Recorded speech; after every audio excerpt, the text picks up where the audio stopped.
mi amore, soy yo, Violetta Kitty, and today we're playing another round of Love and Deepspace, and we're playing chapter 4 through 6 of Xavier's third myth. And without further ado, let's begin in 3, 2, 1.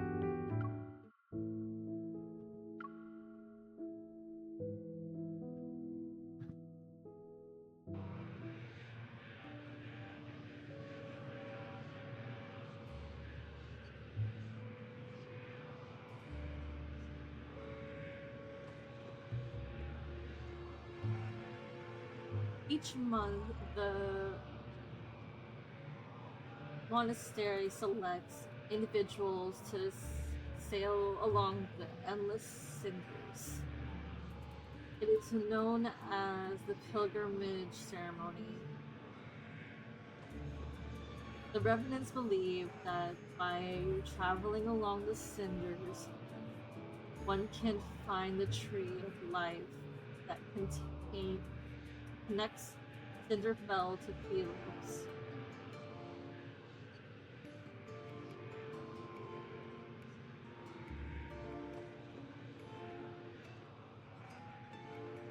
Once more, I find myself at the monastery.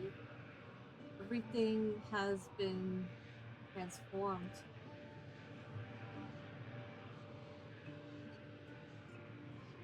The diplomatic, the this dilapidated altar and crumbling walls had been restored by the revenants. They're they're functional now. The accolades softly chant echo throughout the building. They carry and you in fact sorry guys. They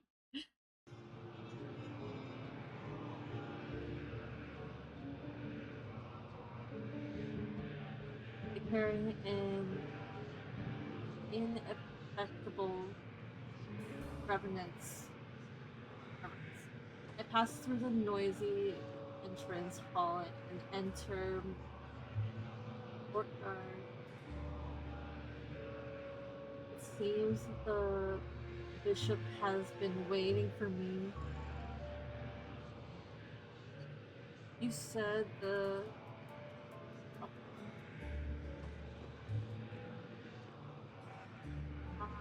apocalypse. You said the apocalypse. You said the apocalypse is only a matter of time, and I'm the key to save this world. Even though I know this revenant cannot truly perish, I still feel a strange sense of unease upon seeing the bishop again. There's going to be a world-ending flood. You should be building dams. And if war is about to break out, you should be mobilizing armies. Those are more productive options than pinning your hopes on me, your so-called chosen one. Sensing the doubt in my words, he responds with a slight smile. You think I've spouted lies to control the revenants, is that right? Maybe.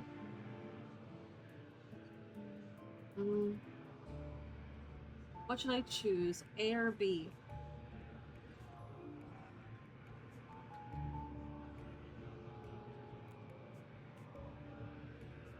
B? Okay. Anybody else?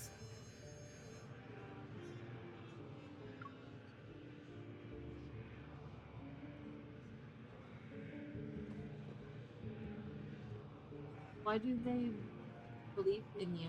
When the options are a false hope or genuine despair, the former option is much more enticing.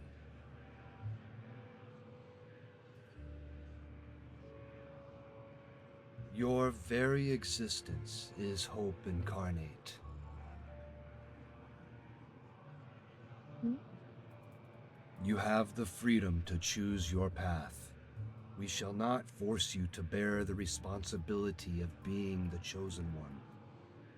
We are incapable of forcing you, in fact. But the pilgrimage ceremony shall be carried out as planned. It will be held during the next full moon.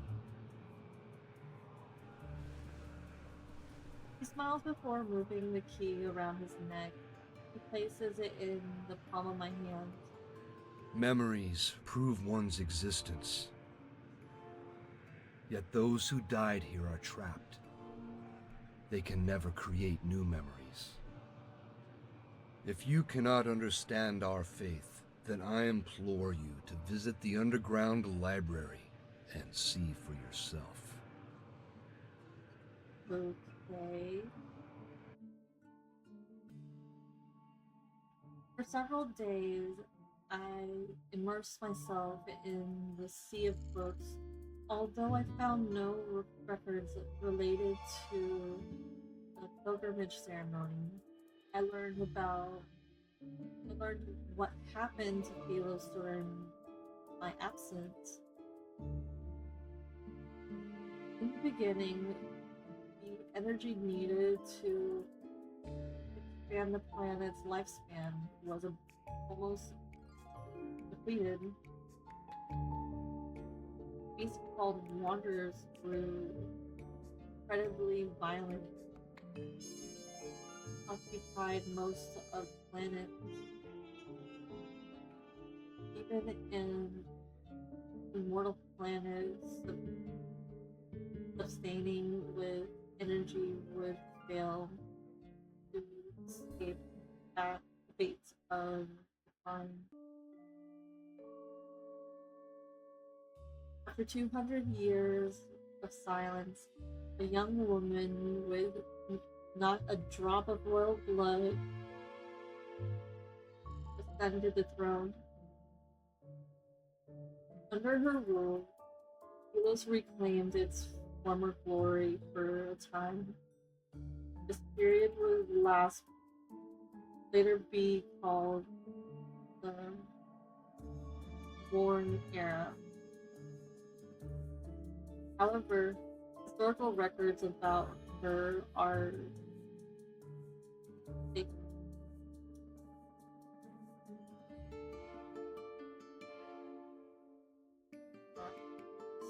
sparse.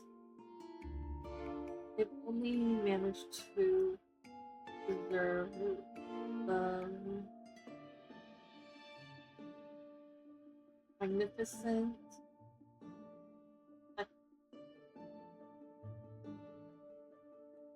spectacle of her coronation. Her life and fate were seemingly erased by an individual visible hand. There's nothing but a black void. The situation in Philos grew incredibly dire as time passed. The royal family and citizens were split into several factions. Their constant disputes rendered the monarchy on the brink of collapse. Natural disasters raged while the fire of war burned without end. The flame of chaos swept across the land and destroyed the last vestige of the old world's order. The last monarch of Philos was an fated arbiter of justice. Yet he was the tyrant who supposedly led the kingdom since his time.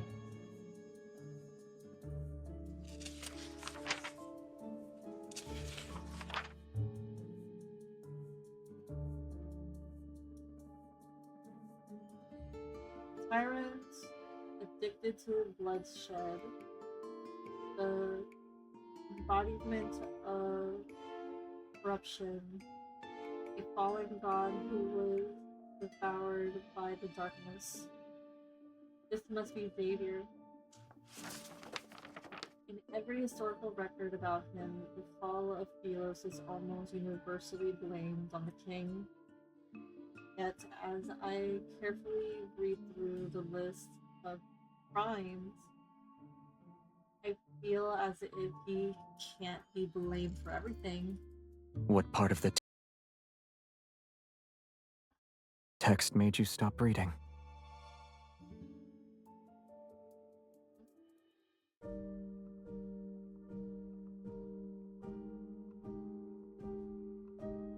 Startled, I look up to find the tyrant himself.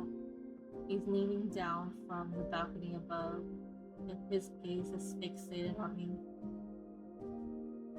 Why are you here? My only important person disappeared. Was I not supposed to look for you? Ooh. He said that in the bed.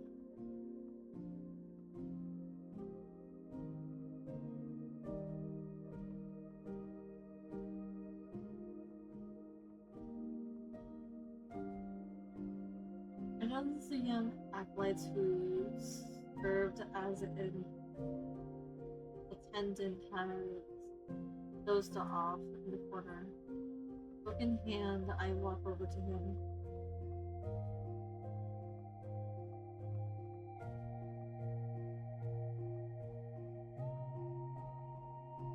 All these meticulously detailed accusations and atrocities, they read more like fantasy than history.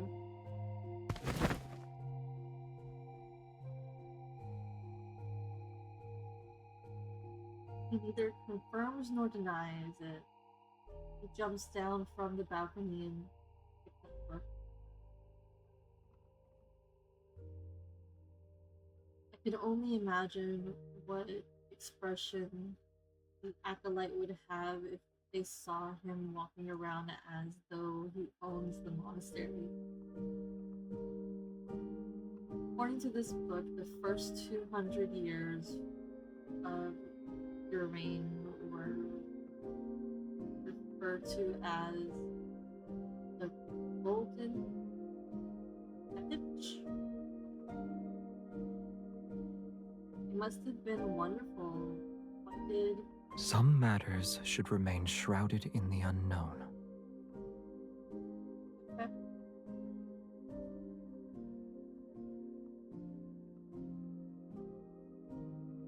you don't want to tell me, then that. I'll assume all of those myths about you are true since you won't say anything. I hesitate, but my curiosity eventually got the best of me. Lightly holding the book, I move closer to him. So, what happened to the royal capital of Thelos? It was destroyed.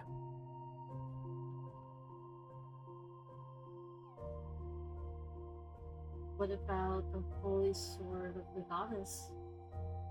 The statue was shattered.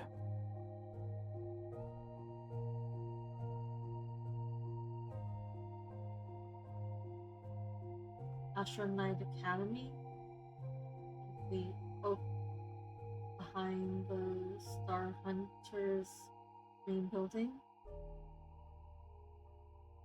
I desperately recall the place if I can remember. Burnt to cinders, along with all the birds in the forest.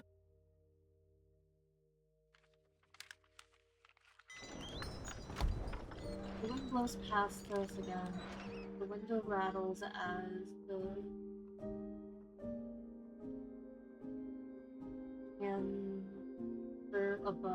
chandelier above us sways.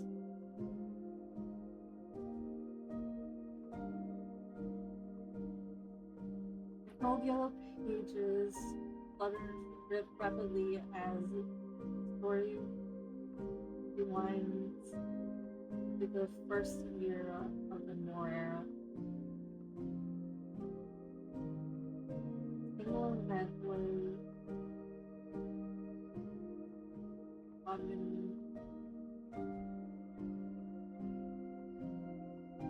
Sorry, my grandma eyes are playing tricks on me. A single event was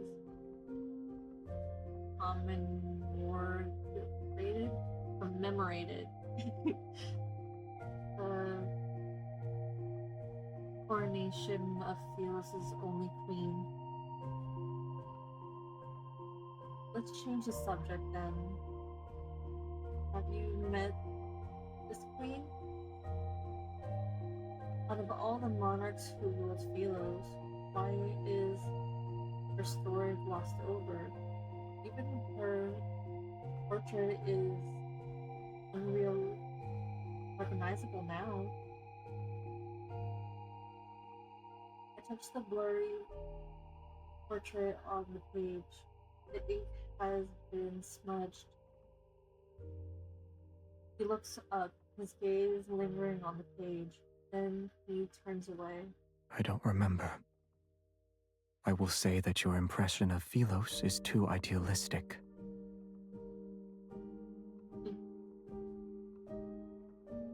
But those revenants say Philos. They have no memories, and those without memories can only believe the stories told by others.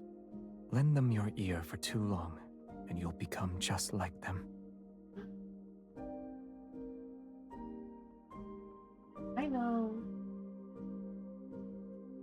I'm already someone without memories. That's why I want to return to Philos and find them. The revenants will be at their strongest during the full moon. We'll head back once you've seen enough. Only now do I realize that he's here to take me back, even if he didn't say so directly. I see. You're worried about my safety. You say you need to find me because of our agreement, but it's actually because of loneliness. You've lived in this castle for too long.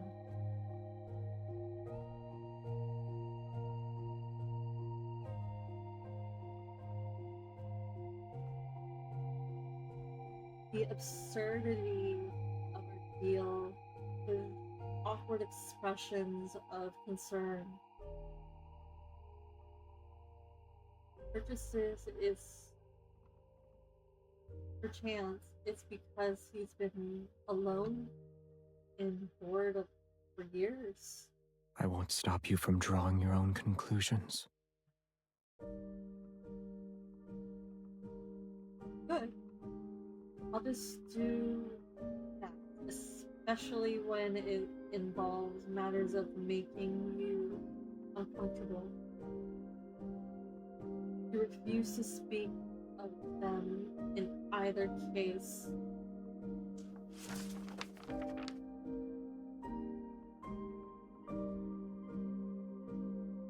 I narrow my eyes and lean towards him. I push the book he's holding to the side. The city of remnants has existed for over 100 years. Have you truly been alone all this time? The remnants exist in groups. The Acolytes gather together. They pray all day and all night in the monastery. I can hardly imagine what it must be like to live alone for 100 years, never aging, never dying.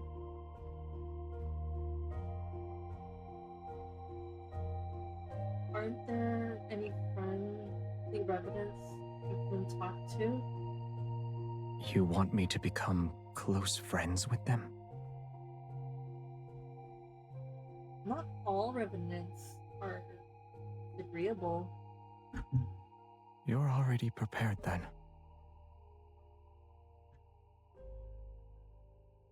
For what? You'll be their only goddess. And once you're no longer needed, you'll be a sinner they hate. Hmm?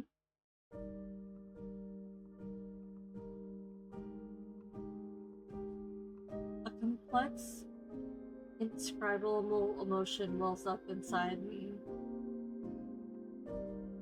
I retort before I can stop myself. You always say they deserve to be trapped in their futile obsessions for eternity. How are you and I any different from them? Aren't we also trapped? I'm obsessed with returning. What about you? Obsessions are for the dead. I have none.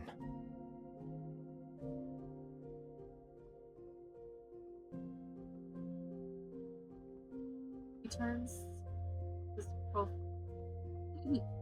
he turns his profile etched to the moonlight. Yet his features are obscured in the shadows. I can't help but feel like nothing matters to him. Whether time passes or stops, whether the flowers he tends to blooms or not. He's just waiting. For what? I'm not sure. An inexplicable sense of frustration and loss bubbles inside me. Never mind. Don't leave just yet. I found these books for you. He furrows his brow slightly. Still, he turns and takes the books. Philosian Guide, Caring for Flowers, and How to Identify Edible Mushrooms. Called back to our poisoning! Food can't cook.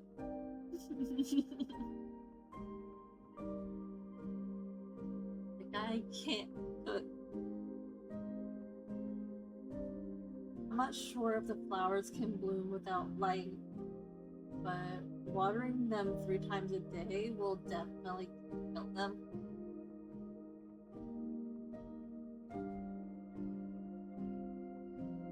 Oh, that was short. That wasn't so bad.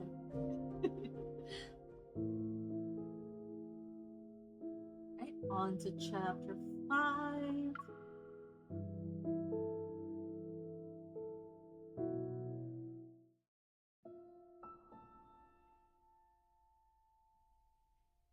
Following the book's instructions and using the weathered plants as fertilizer, the unnamed blue flower finally shows signs of vibrancy or vitality. It's growing taller since yesterday, and its leaves unfurl with a few luster.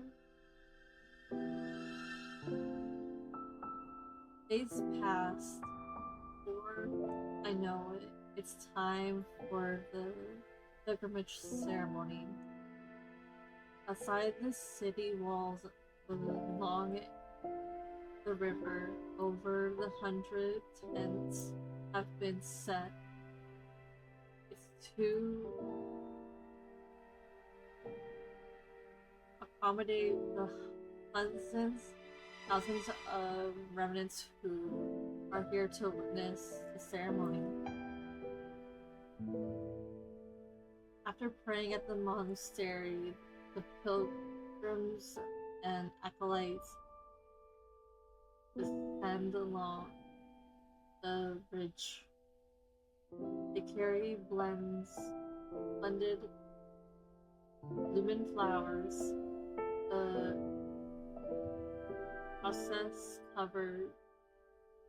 procession covered the long distance.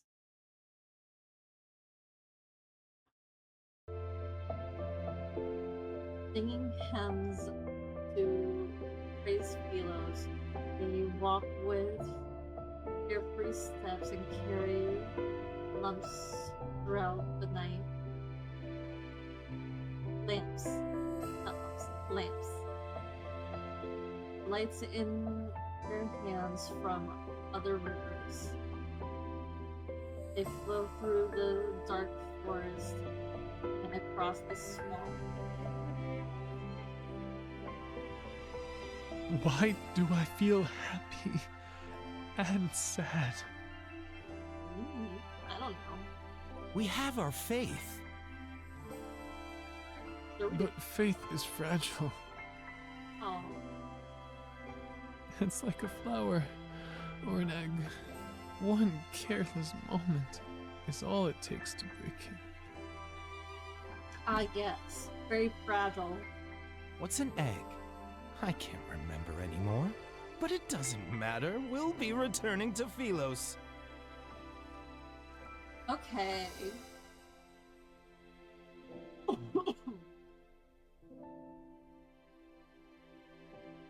Moonlight flickers across the mountain ridge as a gentle breeze passes.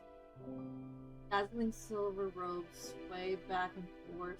The Chosen One is attending the ceremony. My lady, why did you bring the Mad King with you? Trying to reform him must be a tiring endeavor, no? He's not that bad. You guys just don't like him because of reasons.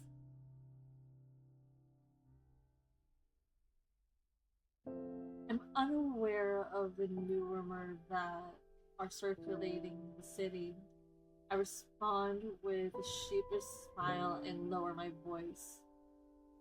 Rest assured, he has renounced his old ways, thanks to my guidance and spiritual cleansing. The young remnant's expression becomes one of astonishment and admiration.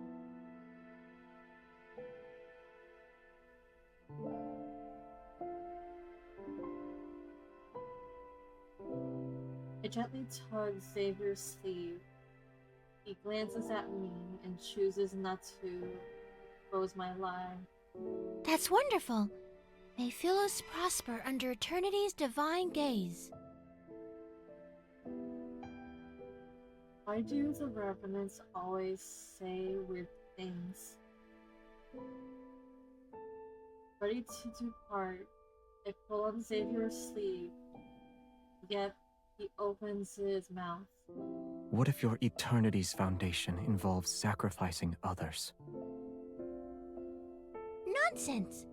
Philos is the embodiment of eternity, and everyone possesses an immortal soul. Even if some are sacrificed, they're necessary and justified. That's not true. How can we fight against the emptiness of time without immortality? How can we explore the universe? Assuming eternity does belong to Philos, then why did you and the others die? That's not nice. You could have been a little bit gentler, Xavier. Unable to refute his argument and intimidated by his sword, the young revenant stomps her foot and storms off.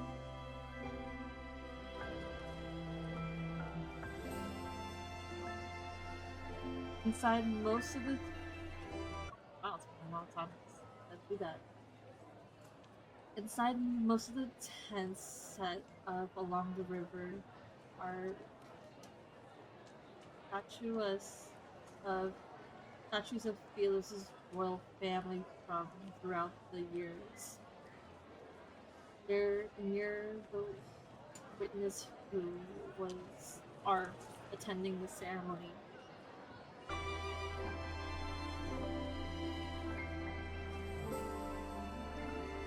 The royal statues are crooked and misshapen. Their figures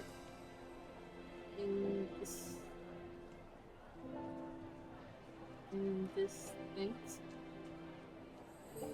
Maybe it's because most of the remnants have a poor memory. This one is suspiciously lifelike. Its face is too fierce for my liking, however.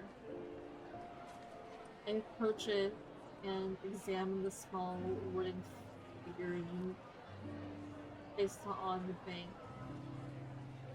For some reason, it has a wooden stake in its chest. The last king of Philos, the man responsible for Philos' downfall.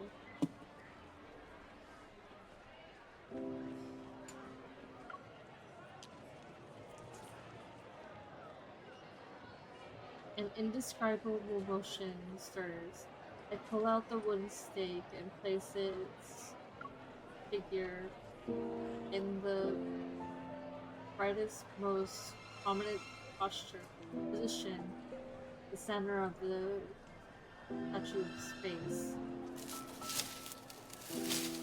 I walk a bit further and move. More remnants offer me flowers. Despite my attempts to refuse them, I eventually accept each one. Can you even carry all of these flowers? He furrows his brow, but still takes the heavy bundle from me. More revenants gather by the riverside. Their singing is so loud that they almost drown out other sounds. Worried we might get separated, he frees one hand and holds mine as we slowly make our way through this crowd.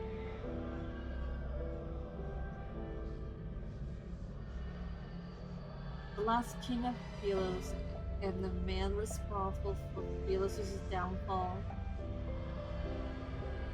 That beloved king who was eventually despised by all. That's you, yes. We spent so much time together. His identity is no longer a secret to me. I'm more curious about the queen's story. I want to know what she did. There must be a reason why everyone is reluctant to speak about her fate. What do you think happened to her? He looks at me.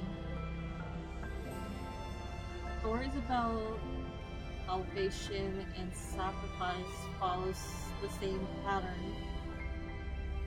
Some perish, others are saved, some continue living, and others are forgotten. I suppose she didn't accomplish anything. That's why she was forgotten. The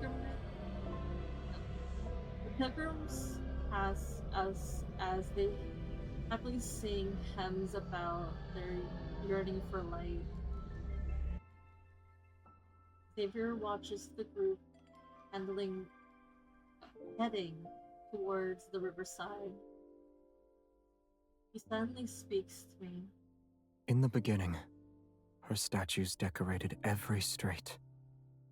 Some were dissatisfied with her conduct, but most adored her.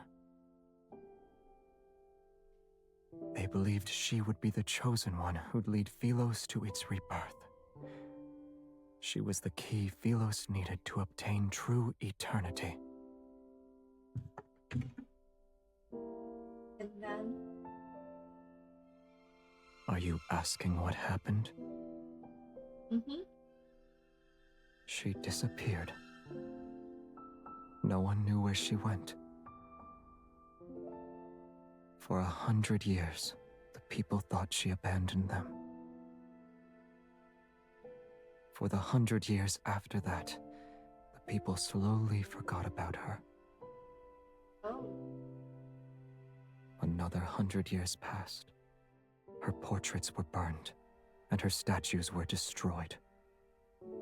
They became the stones that paved the royal capital's plaza.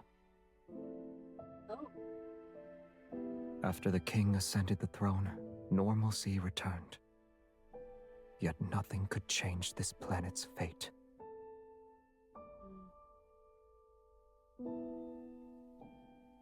His tone is aloof, yet tinged with sorrow or scorn. Her sacrifice was nothing more than an insignificant grain in the sands of time. That's a morbid way of putting it, Xavier. You're suggesting I suddenly let my compassion push me into becoming the chosen one? I don't want to be that kind of person, though. I don't plan on saving anyone either.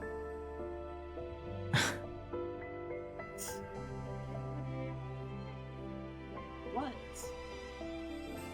Do you think I'm being selfish? They're already dead. Even if someone could change everything, that person wouldn't be me. You were destined to fail as the chosen one the moment you gave them a modicum of pity. Why do I feel as if you don't have faith in me?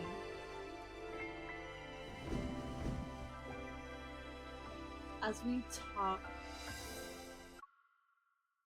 talk, several small remnants who recognized me hurriedly approached,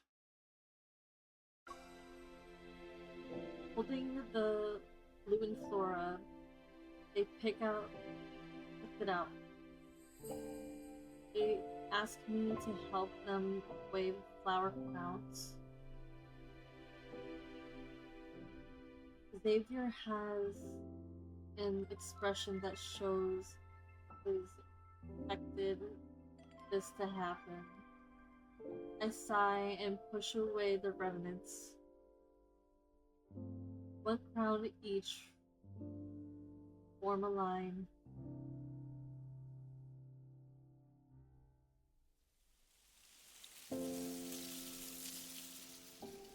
When I look up again, Xavier is already walking away from the light and chatter. The night's wind rustles through the grass as his figure quickly vanishes into the darkness. He always arrives without a sound and leaves of the same manner. His thoughts are impossible to predict.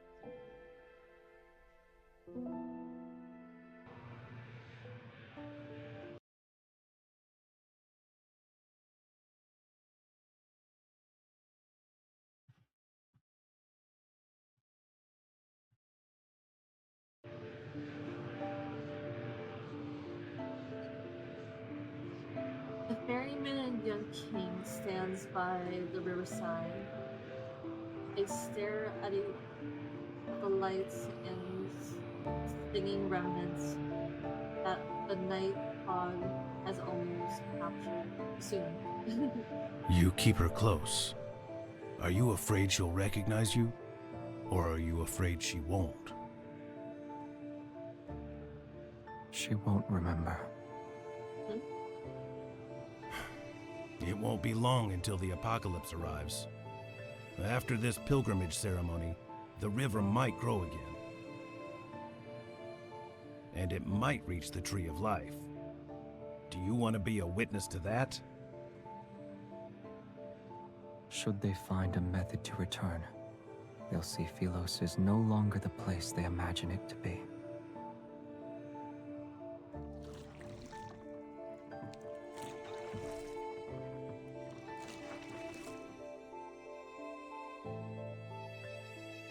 As the hem reaches its climax, the boats carefully. Sorry. As the hem reaches its climax, the boats carrying the pilgrims reach the center of the river. Amidst the solitude and stillness, he turns to look at the older man behind him. Isn't it peaceful when there's no one to ferry? For us who desperately clung to life until the very end, being trapped here is a punishment. Yet sinners should atone for those who died unjustly. Am I mistaken?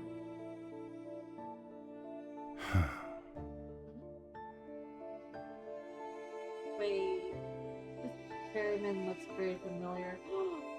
It's our teacher from the Starfall myth. And her? What will you do when she can't continue?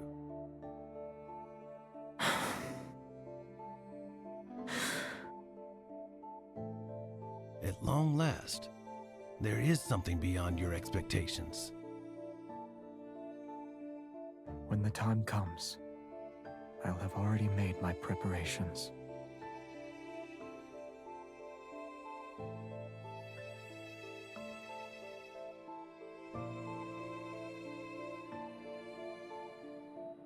Seeing that he doesn't want to discuss it any further, the ferryman sighs and says nothing.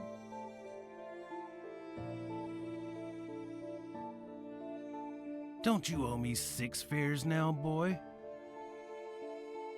Your memory is getting worse. It's 7.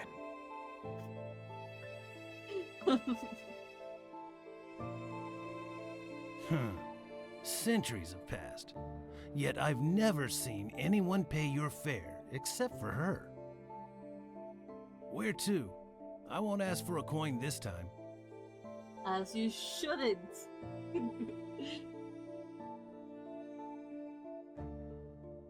The boat treads across the moss,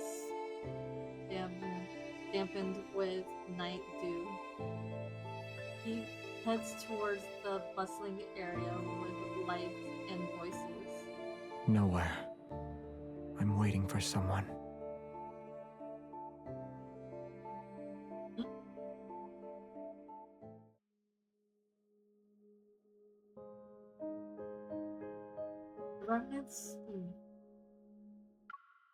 The remnants say the grand ceremony is based on the ritual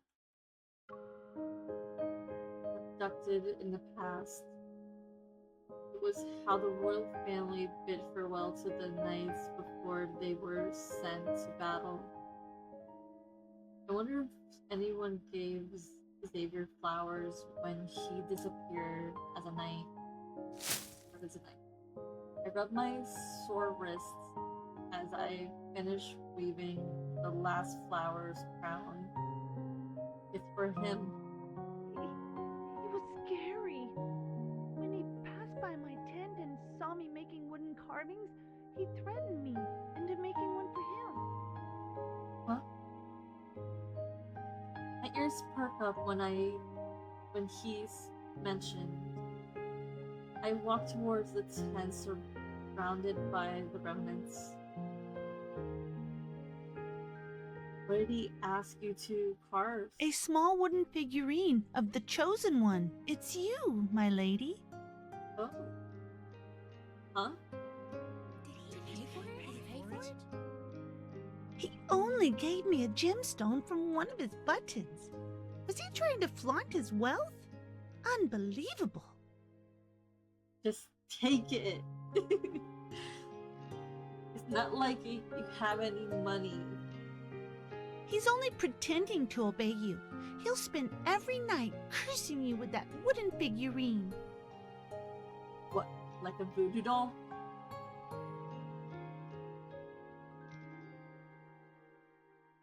That's an exaggeration. You don't think? Strange yet restless emotions stir in my heart. I look around, but I can't see him anywhere. Thinking drifts from the rustling forest in the distance. As the moon rises to its apex, the pilgrimage ceremony reaches its climax. The chosen pilgrim drifts downstream in small boats. They sail amidst the remnants cheering and playing songs. The remnants remove the floral wreath from their wrist and toss them skyward. There was a shower of light and rain down.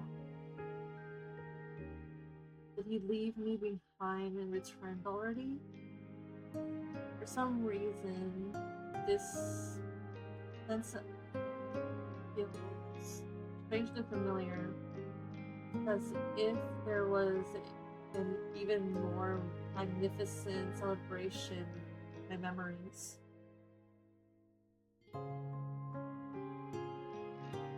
What's happening to me?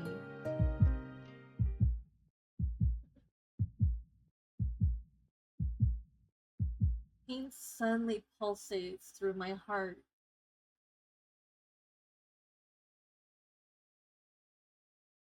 The violent tremors pound against my eardrums as an unbearable force spreads through my chest as my entire body. Everything before my eyes blurs like a paint on soaked paper. Your Highness? Your Highness! Tomorrow is your coronation ceremony. Starting tomorrow, you'll be the Queen of Philos.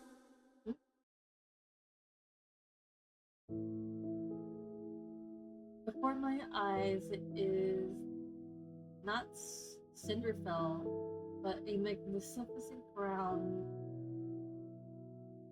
palace. It's as white as snow and radiant. For your coronation, he asked for 20 carriages to be filled with fresh flowers. I'm telling you this in secret, so you didn't hear it from me. Thank you, Jeremiah. Mi amigo. My friend. So, we're gonna be joining the Jeremiah fan club as a 6th ally. Maybe the 7th. Maybe the 7th. The children he hired lined the streets. They cheered and scattered flowers. Some stood along the roadside, others on rooftops. In the end, the entire square turned into a sea of flowers. Did you see it? Oh, I saw it. Is this my memory? Are they talking to me?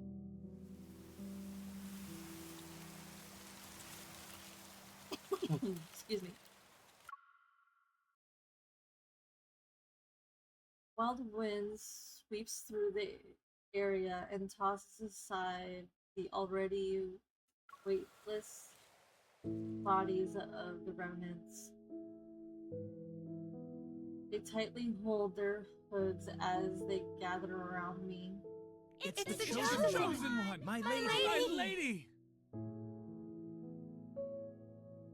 Excited,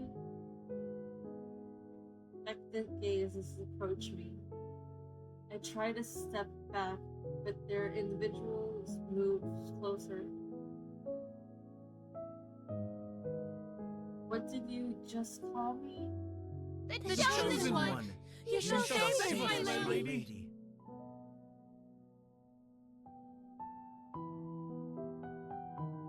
Voices assault me from all directions as countless hands grab my dress. Their expressions reveal an urgent belorty, luxury. That word. Do you remember what Philos was like? You met the pilgrims in Philos. Did they find happiness? I heard that... What are they talking about? Help me! Oh, Great Xavier. Xavier! What's healers? Pilgrims? Who am I? Why can't I remember anything?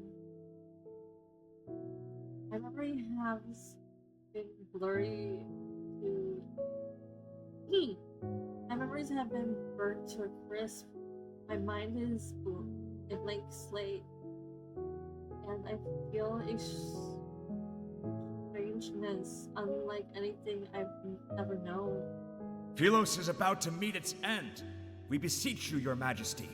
As the ruler of Philos, you must ensure this planet survives. The ether core within your heart can save Philos from destruction. The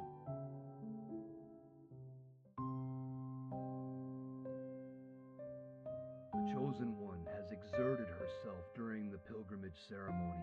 Leave her be.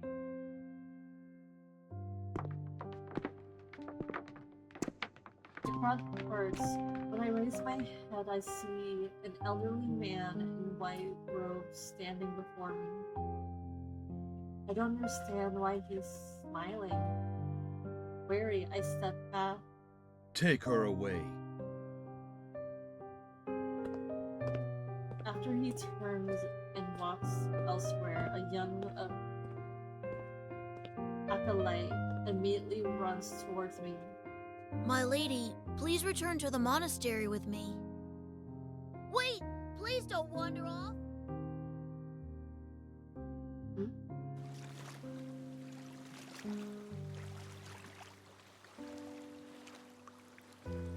I kneel on the moonlit grass and stare at my reflection in the river. The face reflecting in the water is unfamiliar. The clothes I'm wearing are unfamiliar. Even the crown on my head is unfamiliar.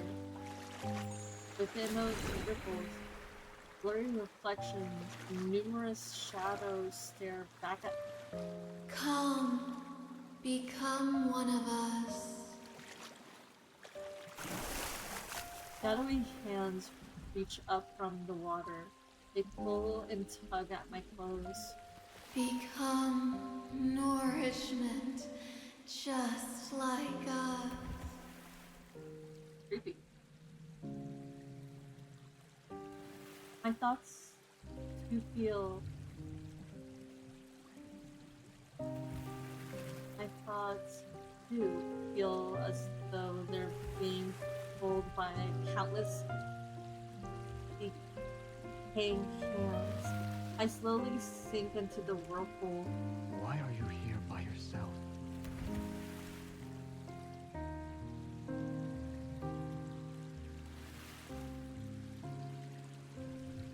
White figure appears in the depths of this forest. In spite of the darkness, he's cloaked in a soft light. soon as he raises his hand, or as soon as he raises his head, I freeze. Several seconds pass before I feel a faint flutter in my throat. Why are you just staring at me? Xavier? My memory begins to stir once the first symbol of his name leaves my mouth, my lips. It slowly floats flood my mind. This long lost familiarity seems to transcend time and space. It compels me to run into him and hold him close. Like the icy cans from the riverbed tightens its grip on me. I'm dragged into the bottomless darkness.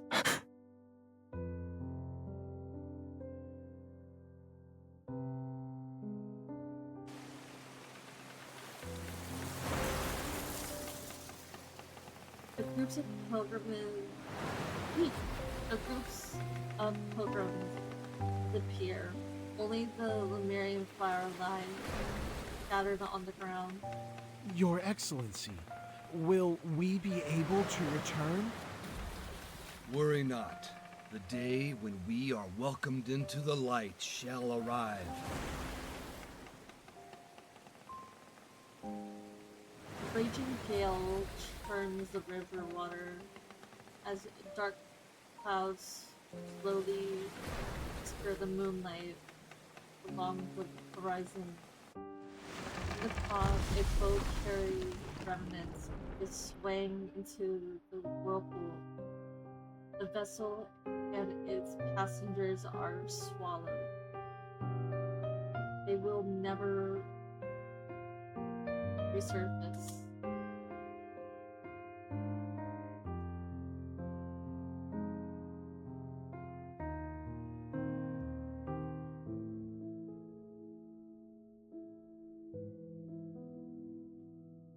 Alright, on to the last chapter.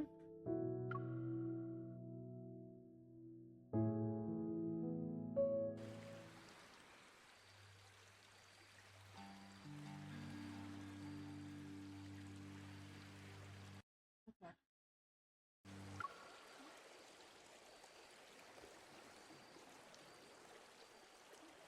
The course of the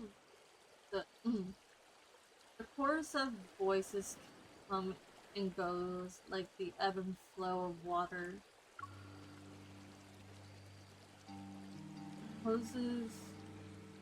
It's close before suddenly becoming distant as it gradually fades into the depths of the murky consciousness.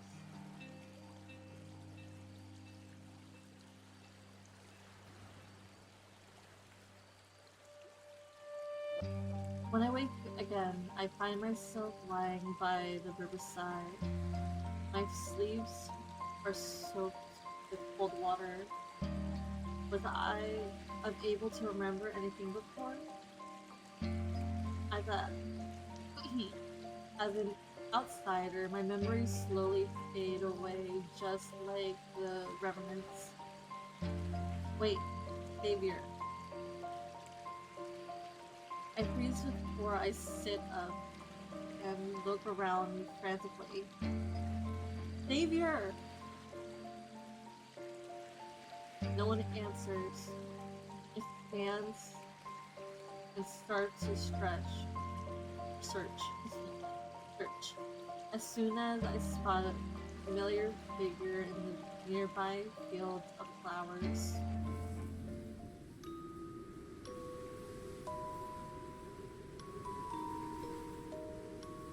Xavier?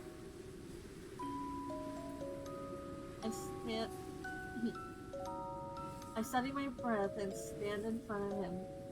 It seems as though he hasn't noticed me. Seemingly in a deep slumber, he lies quietly amongst the flowers. Thin wisps of black mist are wrapped around his body. It's as if the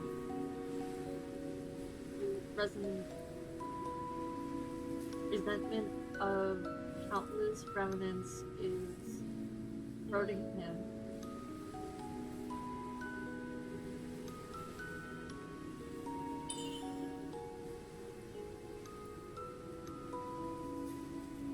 His breathing is stable. His chest rises and falls with every breath. He's not injured. Is he actually asleep?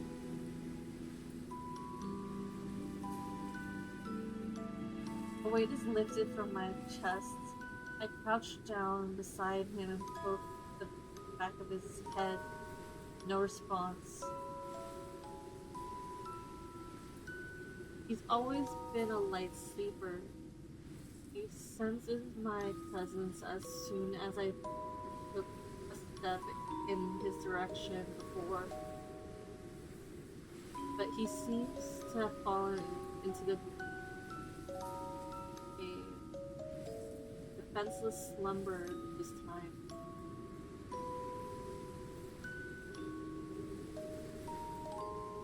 I can't help but lean towards him, to the point where I only need to look down to see his long, soft eyelashes, so pretty.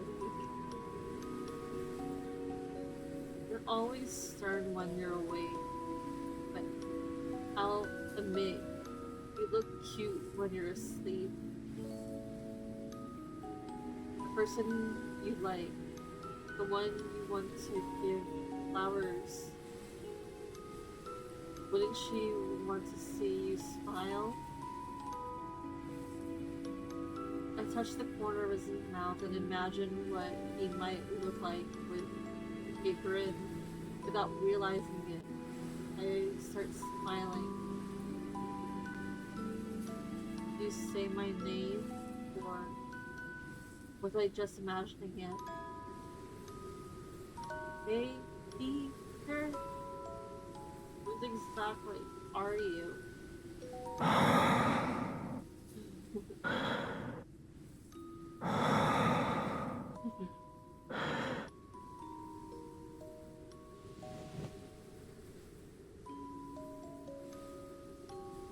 Deciding to set aside those unanswerable questions, I lie down beside him and touch his hair. The strands are intertwined around my fingers, and I begin to tie knots one by one for him. Next time you give me a full look, I'll just think of how you're letting me mess with you right now. As if hearing my words, his brow furrows slightly. Keep sleeping if you're tired. For fun, He suddenly opens his eyes.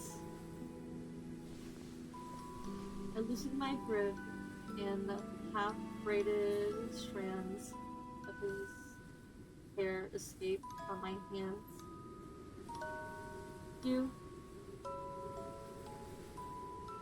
Our days meet in the darkness. He doesn't speak, and instead opting to stare at me for a long time.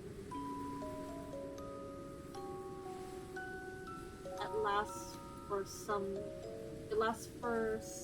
long that questions appear in my mind. Is he trying to confirm something? Or is he waiting for something? You're here.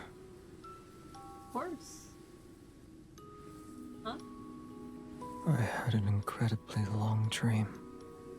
I followed my teacher into battle, and then I journeyed through the Starry Sea. When I returned, you were gone.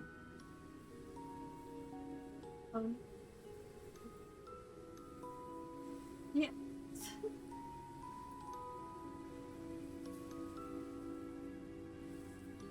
His voice is soft and hoarse. It still carries traces of dreamlike days. So much happened during those 300 years in your absence. I don't even know where to begin.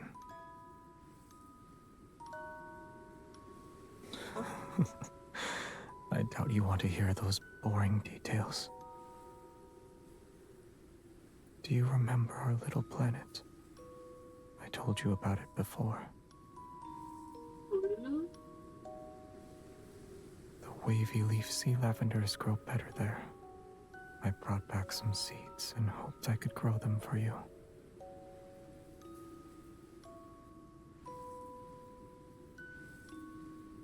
Oh, the name of flowers. Wave leaf sea lavender?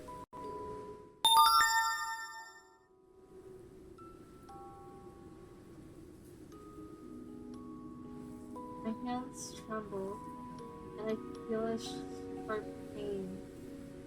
The brooch on his chest has pricked my fingers. Back then, it was just like this. I thought my intentions were clear. Why didn't you understand them?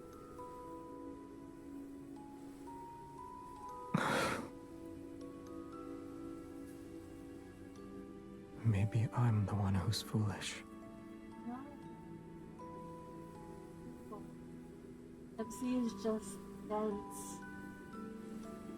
I should have been more direct from the beginning. Maybe. He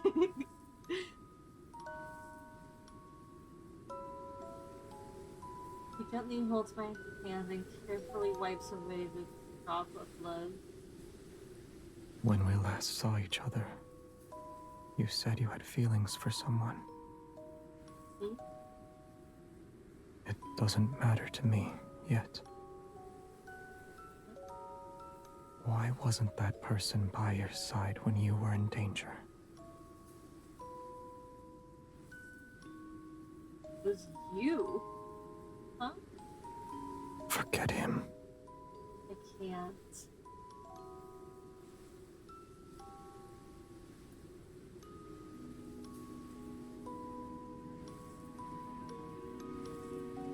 His persistent gaze stays on me for a long time. I can only nod in response. I don't like him anymore. But I like you. Is that alright? As those words hang in the air, everything suddenly falls silent. Even the wind stops blowing. The night's still. The flower field is silent. Only the distant water of the river laps against the shore. Neither of us move, and I'm trying to think of words that could break the tension, and he shifts close to me. Huh? Her fingertips press against my jawline, and our breaths intertwine. I attempt to create some distance between us. What's wrong? Am I not allowed to kiss you here? Oh! I don't mind kissing. I want to kiss my bun. Oh, my king bun. Moving on. I can't find a girl like this. Figures, please.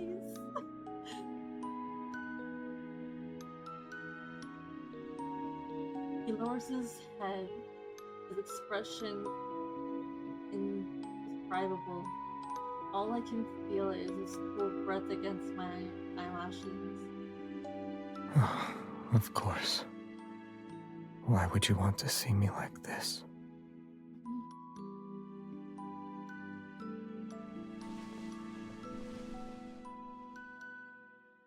And I'm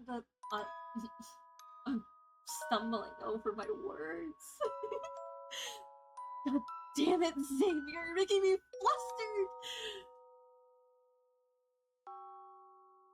The hand on my nape suddenly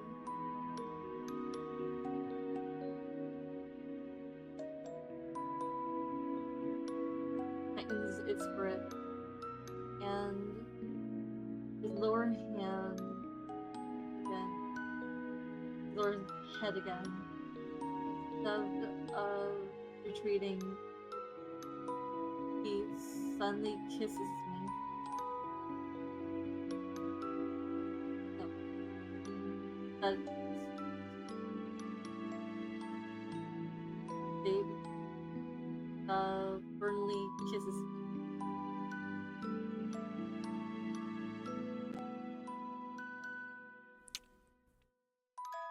It feels like I'm trapped in a thick version.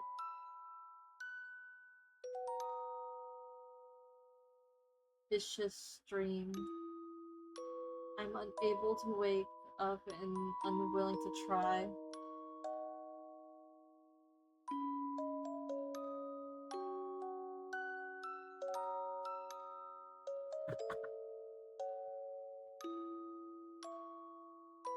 The warmth and pressure from his hand seeps into my skin. It carries an affection that borders on obsession.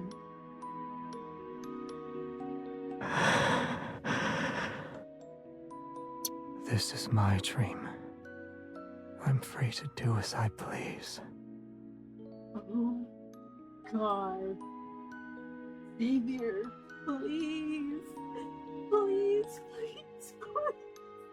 Oh my goodness. Damn it, man. You're a figment of my imagination, aren't you? No. Oh, this man is so smooth. I can't.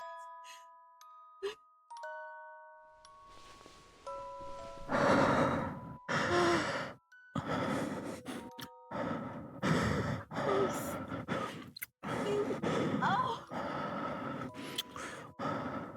Oh my goodness.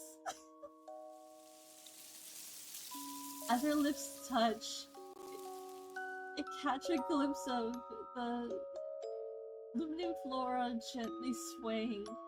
The wind has begun to stir again. Oh goodness. Oh my goodness. Oh my goodness. Oh my goodness. Xavier. Oh my goodness. Oh Lord. So, that's the end of chapter 6. A lot of passion and me being flustered. So, I